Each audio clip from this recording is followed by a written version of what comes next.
Salut à tous, ravi de vous retrouver sur cannaturf.com. On va parler du programme de ce dimanche 3 juillet, réunion principale et quintée sur l'hippodrome de Saint-Cloud, mais pas que, avec notamment le Grand Prix de Saint-Cloud qui sera l'épreuve phare de cette réunion clodoaldienne.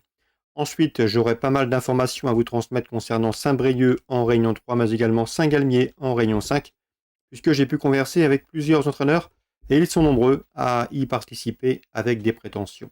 Sachez également que vous pouvez liker, partager ce programme, c'est possible, c'est gratuit, en cliquant sur les icônes prévues à cet effet via nos différents supports sociaux.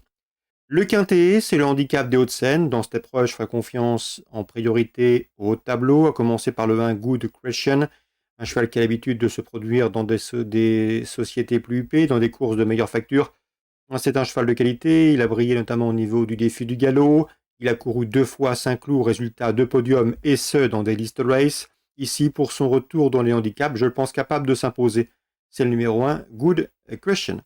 On peut lui opposer le numéro 4, Panjaman. Panjaman, qui vient de s'imposer à Saint-Cloud sur 2100 mètres. Il revient ici dans les handicaps et sur 2004 avec des ambitions. N'oubliez pas qu'il avait pris la 2e place de cette course l'an dernier.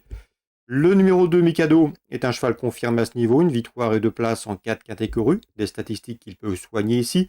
Le 6, Brace of Fire, va prendre part à son 30e quintet, il y compte 3 victoires et 9 places. Lui aussi a fait l'arrivée de cette épreuve l'an dernier, s'y classant 3e, je pense qu'il peut faire aussi bien cette année. As, 4, 2 et 6, mes 4 préférés. Pour les places, attention numéro 7, Sri Final Green. Bruno Douel l'aime bien, il estime capable de bien faire au niveau quintet cette année. Je pense que le cheval doit se racheter. Le 5, Sam et le 15, Combermer, viennent de prouver leur forme en se classant premier et deuxième d'un quintet disputé le 6 juin sur cette piste de Saint-Cloud. Et le numéro 3, Santazou, est invaincu en 2 sorties publiques cette année. 2 courses, 2 victoires en 2022, et ce dans des handicaps.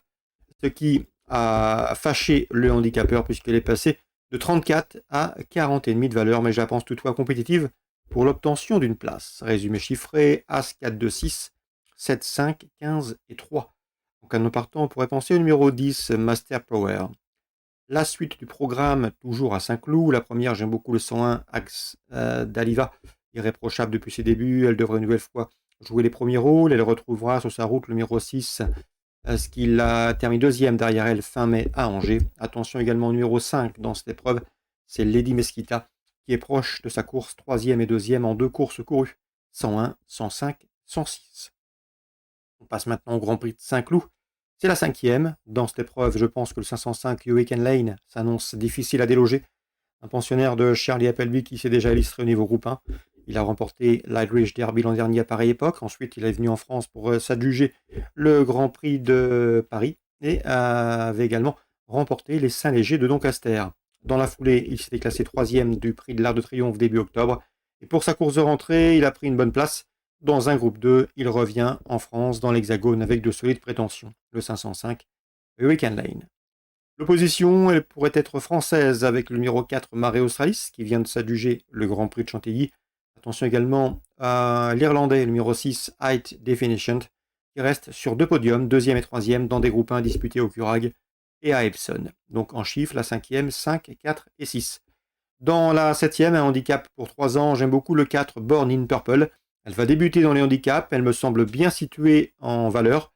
Et dans ce lot, présenté par Jérôme Régnier, qui n'a pas pour habitude d'effectuer des déplacements en région parisienne pour faire du tourisme, il convient de s'en méfier. C'est le 704, Born in Purple. La suite du programme, c'est Saint-Brieuc, Réunion 3, avec Arnaud Hubert dans la 6e qui présente le 611, Haribo Dudouais. C'est sa meilleure chance du jour. Il pense son cheval capable de terminer sur le podium. On peut lui poser le numéro 12 dans cette épreuve, qui me semble en mesure de bien faire. C'est Hidalgo de Varenne qui est le plus riche de la course, qui est en forme et qui est confié pour l'occasion à Alexandre Abrivard, 611 et 612. Dans la suivante, la 7e, César Petit-Didier, interviewé dernièrement, nous a parlé en bien du 705 Gaucho de Lanou, qu'il convient de racheter. Le cheval peut parfaitement venir pimenter les rapports de cette course, méfiez-vous-en.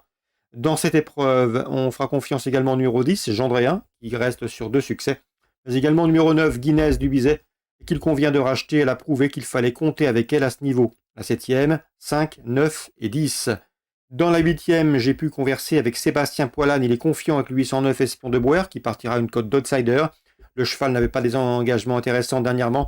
C'est mieux ici, il est bien. C'est un cheval qui était parfois lent dans sa mise en jambe, mais ensuite il peut faire un bon dernier kilomètre. À mon avis, dans ce lot, il peut jouer les premiers rôles. Le 809, Espion de Boer, l'opposition. Le 7, Golden Fitz, s'il est sage, il peut mettre tout le monde d'accord. Attention également numéro 5, Gamin de Fort, qui vient de prouver sa forme en s'imposant sur la piste de Jalais. La 8e course, 5, 7 et 9. On passe maintenant à Saint-Galmier en Réunion 5. Dans la deuxième, Jonathan Coq n'est pas négatif avec le 9, Galopin Dublo, qui a mieux fini dernièrement que ne l'indique son dernier classement brut. Guillaume Huguet escompte une confirmation du 211, Géant Sartois, qui est au mieux.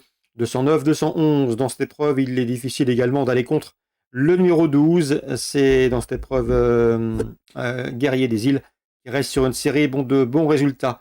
Dans la 4e, je ferai confiance à l'écurie de Jérôme Huguet avec le 402. C'est un cheval qui reste sur Iago Rose, qui reste sur de bonnes prestations. Mais attention à son compagnon d'entraînement. C'est le numéro 12 dans cette épreuve, Hinzad Case, qui a déjà rivalisé avec des chevaux de meilleure qualité. S'il est sage, il peut parfaitement s'imposer, à mon avis, une cote intéressante.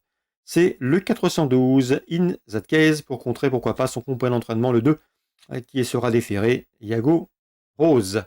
Dans la 7e, j'ai mal noté, oui, la 7e, c'est bien ça. Eh bien, sachez que Géoris Folegrasso est confiant avec le 707 Flica du Bocage. La jument est en forme et d'après lui, elle peut terminer sur le podium. Il redoutait en priorité le 710 Gypsy Venezi, confirmé en pareille société. Voilà donc pour les infos de ce dimanche 3 juillet. Excellent jeu à tous, bon week-end et à très bientôt sur canalturf.com.